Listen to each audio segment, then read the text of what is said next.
Serbia has been gripped by weeks of mass protests ignited by two mass shootings in May. Tens of thousands of people have rallied to challenge a political system they say fosters a culture of violence. But pro-government newspapers and state television are telling a slightly different story. Protesters are not activists, they're vultures and hyenas and are accused of exploiting a national tragedy. Majority of critical people are being denied access to the media. So that turns the media that are trying to be professional and critical into enemies of the regime. That's why, first of all, critical individual journalists are singled out and targeted, and critical media in general are also the perceived enemy by the regime.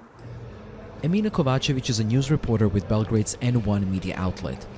She's been on the protest beat from the start, and she says she often found herself in the crosshairs of government-affiliated media due to her coverage. I've spent 9 years here. I can't recall such intense campaigning against the media before.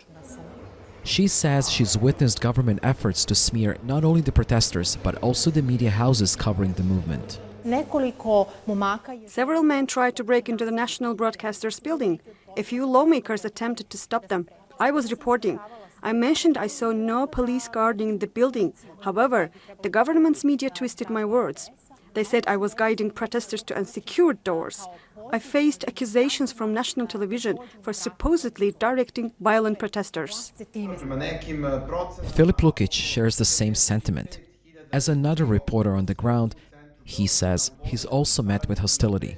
People who just approach me telling me, you're the traitor, you will be punished for what you're doing, you're doing everything that's against national interest of this country, etc., etc. So they will just repeating those words that they heard from the government and from people who actually represent the Vučić regime. Experts say the ruling party has been the driving force behind a campaign to fuel tensions for years. Bad moves of the government, the bad and inadequate political communication basically turned into something that provoked political participation that has not been seen for a long time in Serbia. The government has denied those claims.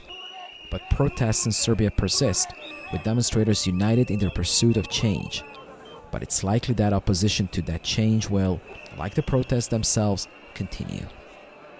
Aksel Zaimovic, TRT World, Belgrade.